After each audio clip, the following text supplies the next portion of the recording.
If you like this video, please click on the like button. Comment with the names of the movies you would like us to cover next. Click the subscribe button and press the bell icon to get notified of our latest creations. We cover 100 movies from around the world every day. To advertise with our channel, reach out to us. Our contact information is on our channel page. Now, let's move to the plot of this movie. The story begins with a morose and brooding detective, Dwayne Sharp, receiving a phone call from a local temple, saying someone is about to die. At the temple, a meditating monk, Howard Fong, is seen falling over, apparently dead. The detective shows up moments afterwards and begins to question the other monks in the temple. He receives cryptic answers to all his queries from Ed, Ezra Buzzington, Jane, Deborah Miller, and the Master, Kim Chan. To his rapidly growing frustration.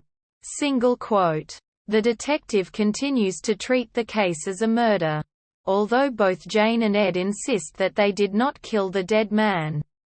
An agitated Ed directs the detective to meet him at midnight for an unspecified purpose. In the meantime, the detective rants at the Master, who remains unperturbed. Before discovering that the detective's gun is missing, Ed meets with the detective and commits suicide with the detective's gun. The detective, stunned by Ed's sudden death and haunted by visions of his deceased wife Nora, Jennifer Siebel, is comforted by Jane. The two eventually make love. Afterwards, the two talk, and the detective is alarmed to realize that he cannot remember his own name. Jane reveals that she is dying. Distressed, the detective says he cannot go through the heartbreak of losing someone again, and goes to the Master for his insights on life and death. The Master says that he doesn't know what happens when we die, because he's not dead yet.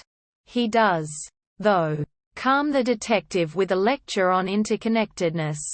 The detective sits with the Master, who after a time also falls over, dead. The detective continues to sit alone, at first sobbing, then at peace as Nora's ghost leaves him.